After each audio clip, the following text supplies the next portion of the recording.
The West faces an extraordinary threat from the rise of China, but many of our political leaders have dramatically downplayed what is happening in the region. In this special investigation, we have spoken to intelligence experts who have detailed how we are already in the grips of a Cold War with China.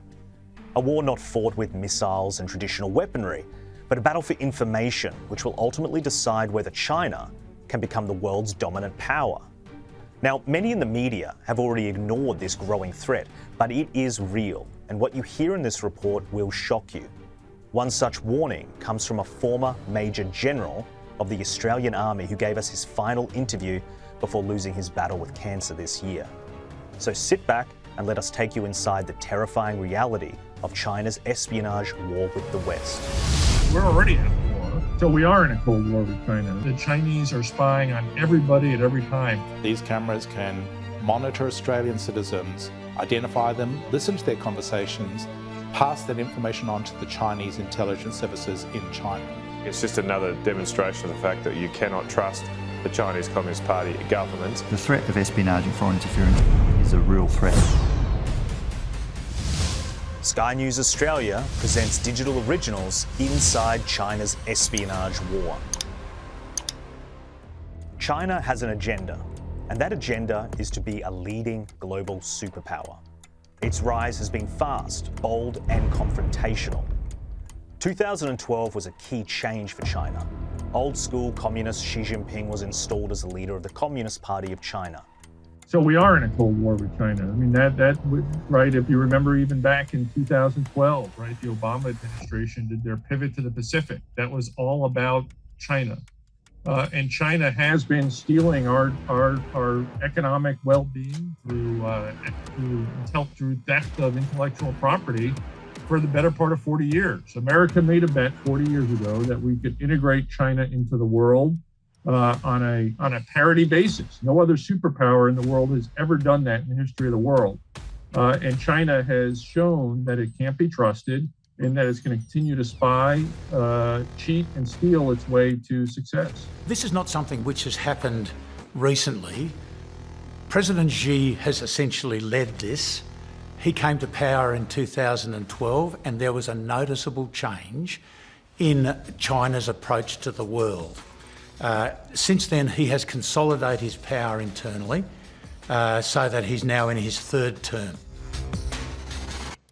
But all this talk about meeting China halfway and having a reset needs to be thought through very carefully, because we're facing a regime in Beijing now, which by any reasonable definition is Stalinist.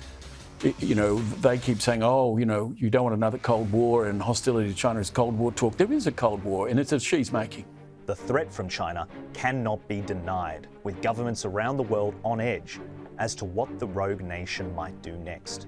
America's top security agency, the FBI, wrote, "The counterintelligence and economic espionage efforts emanating from the government of China and the Chinese Communist Party are a grave threat to the economic well-being and democratic values of the United States."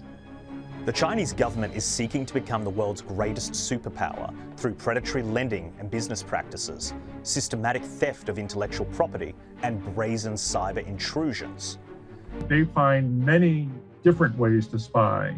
Satellites, through cyber, through human intelligence. The Chinese are spying on everybody at every time, through your phones, through your computers, through Huawei, right, over the telecommunication systems. And so this just shows how diversified their spying techniques are. It is continuous, 24/7, all the time in every space. The FBI 2 or 3 years ago shut down the consulate in Houston because everybody registered in it was a human spy.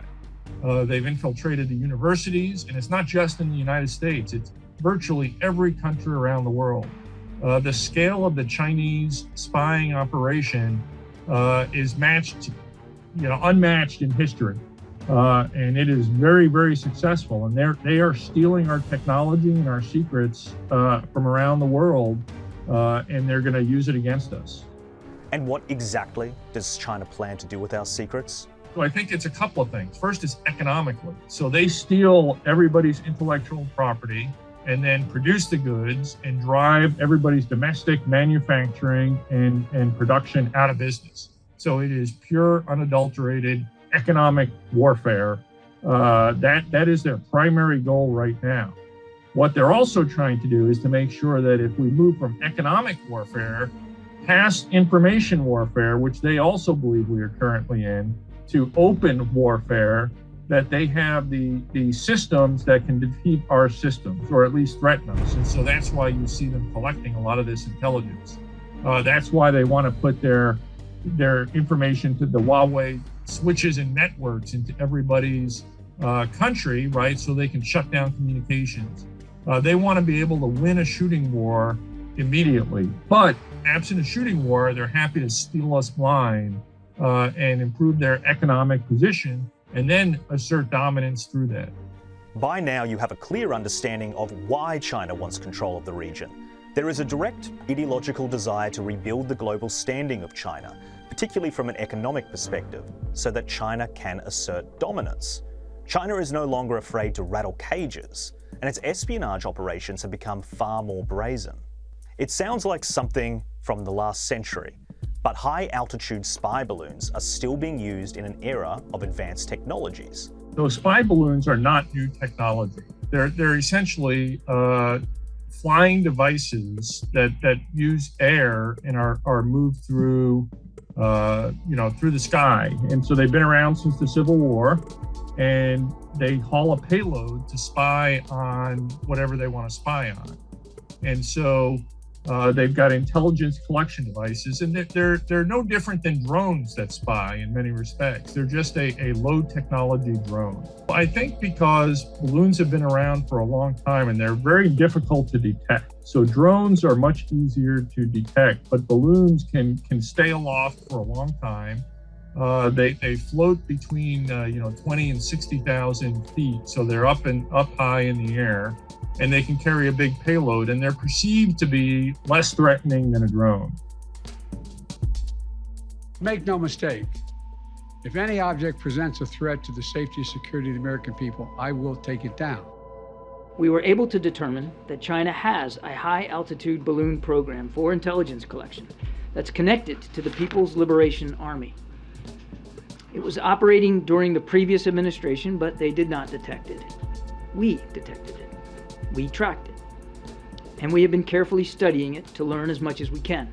We know that these PRC surveillance balloons have crossed over dozens of countries on multiple continents around the world, including some of our closest allies and partners.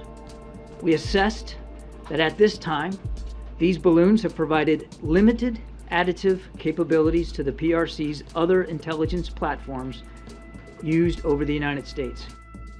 Well, what it tells me about China is that their levels of surveillance are way beyond anything any of us have understood. I mean, we've had the debate about Huawei getting into 5G networks, and finally, the Brits have said we won't do it. We know that even drones that you buy that are made in China, well, who knows what they're picking up on us. But the balloons, I have to say, I've been very surprised by this. The last 3 that have been shot down, goodness knows what they are. The Chinese fight back is to accuse the Americans of doing it, but hey, the Americans have got the most up-to-date satellites in the world. Why would they need spy balloons? And stories that maybe these balloons have been flying over 5 different continents. So look, most of our Western politicians do not have the guts. Many of the great and the good in our societies are already in the pay of the Chinese Communist Party, and be in no doubt about that. And they're a much bigger threat to us. And the more we learn, the bigger we realise that threat is. As for America, well, it took Biden days to shoot down the first one. But finally he did. Hopefully, this will start a much bigger debate in America about China. And remember, the man that woke us up to all of this was Donald Trump. It was Trump, going way back to 2016, who started talking about the threat from China in a way that I don't think, Paul, any of us had fully understood before. Or, as he put it, China. This is troubling, and the lack of engagement or transparency from China in relation to this is also troubling, that they have declined to engage in officials level conversation with the United States to be transparent about what it is that they've been doing, what they've been undertaking and to try to make sure that they can move beyond this increased area of tension. Now, we want to see an environment which is pursuing as much peace and stability as possible, but it's hard to see that advancing when, of course, the United States are dealing with now not one but 4 incidents in the space of just a couple of weeks. It's just another demonstration of the fact that you cannot trust the Chinese Communist Party government. I think the government's so-called, or I'm going to tag it, the China pivot, they're clearly trying to pivot towards China, is a mistake and a dead end for diplomacy and trade for Australia. We should be seeking to expand our relationships with other countries that are friendly and not flying unauthorised aircraft over what they think are their friends in the world. Why would we be expanding trade with this country that cannot be trusted to put in cameras in our defence department, that is flying aircraft unauthorised over other countries? I don't want conflict with China, but we should be doing everything we can to avoid an entangled relationship with them. So I think in the near term, not much happens next, so long as the Chinese take the signal that what they have done is they have embarrassed the President of the United States. So everybody spies on everybody else, that's known. And one of the rules of spying is never embarrass your adversary, because then they have to take action. So what's interesting is, if you remember several years ago, about a decade ago, the Chinese came in and stole every piece of information on everybody in the United States who had a security clearance. Everybody knows China did it, but they actually didn't get caught red-handed, right? So there was enough deniability that they did it so everybody could save face. Here, they got caught red-handed with their hands in the cookie jar, and so it demands a response. The Chinese could do a one-upsmanship, and then we will get into a cycle that nobody wants to get into. But if they kind of back off a bit, then it'll allow this to kind of pass.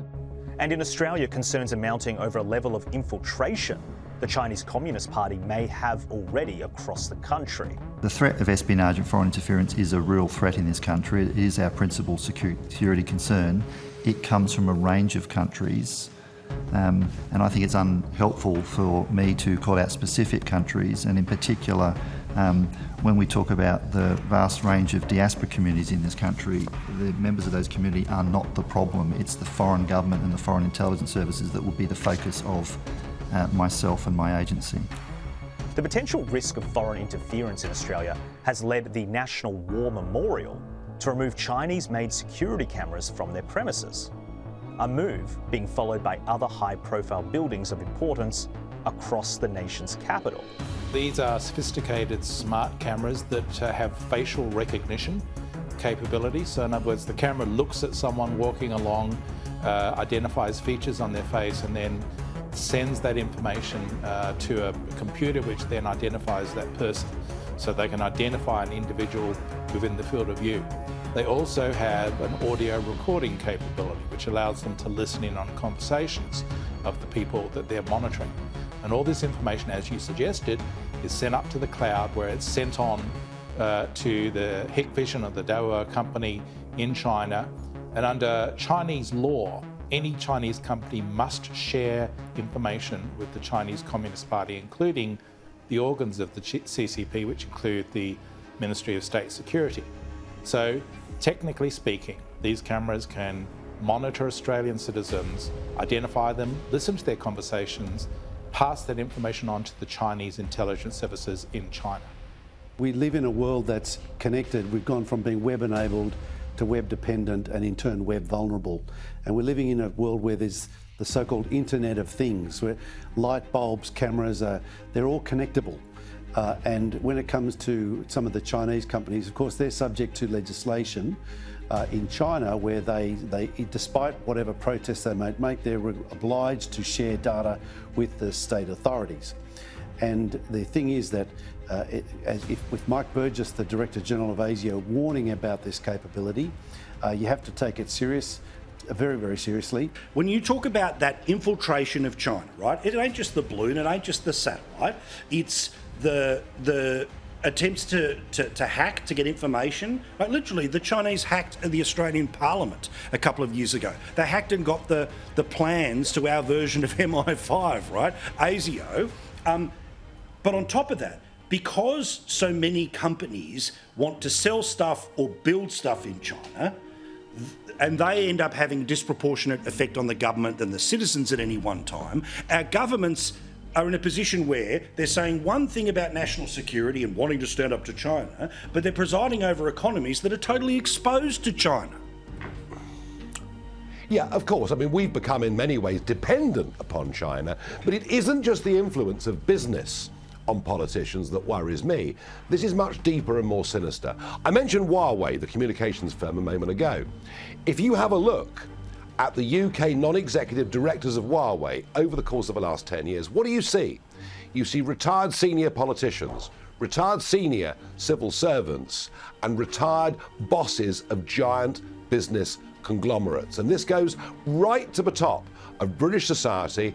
And if it's happening here, you can bet your life it's happening in Australia, in America, and everywhere else. You know, money is a very, very effective tool to get people to dampen their criticism. So this is very sinister, it's very deep, and what we need to understand is that the Chinese are playing a 100-year game towards world domination.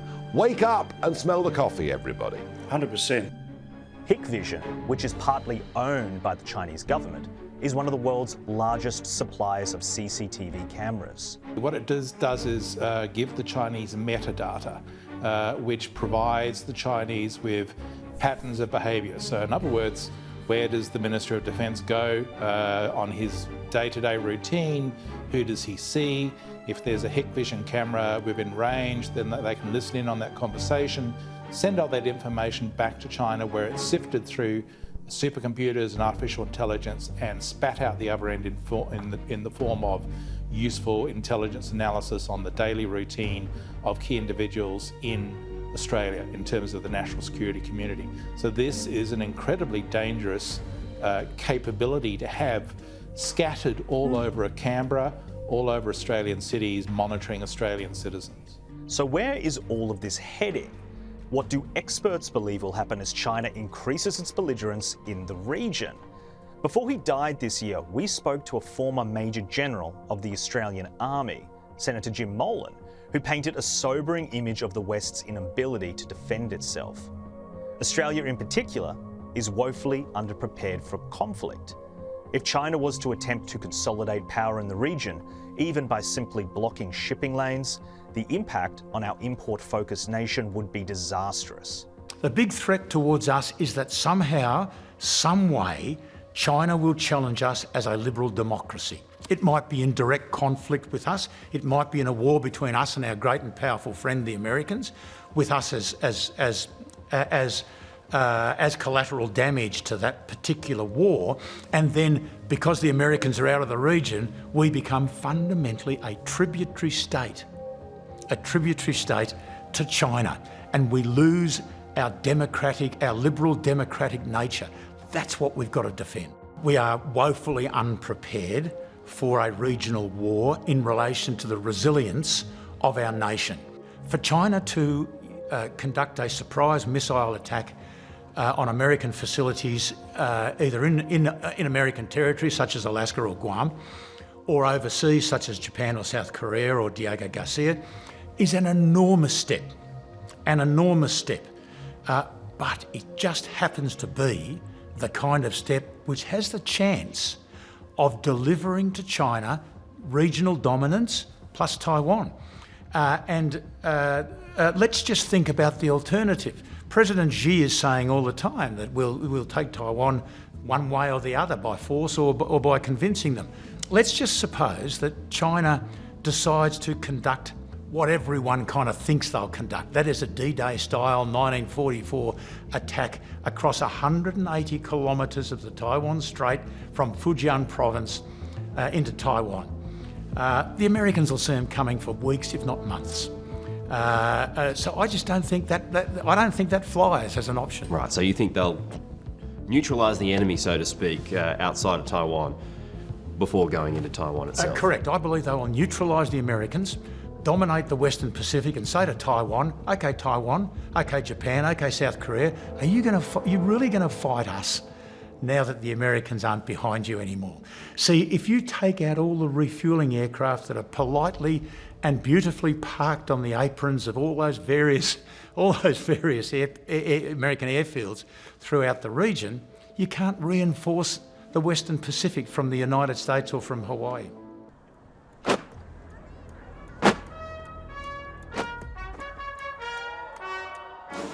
The Chinese are openly at war economically and informationally with the rest of the world after being invited to join the rest of the world. They're biting the hand that fed them, and it's a dangerous game that they're playing right now. And so the hope is that we don't have to fight a war, shooting war, but make no mistakes that the Chinese are the aggressors in the region and around the world right now. It is a disturbing notion, but one that our special investigation into the global espionage war has uncovered as a very real possibility.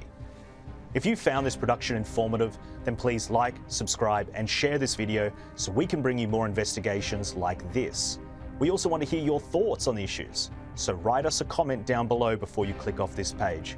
I'm Jack Houghton from Sky News Australia. Thank you for watching.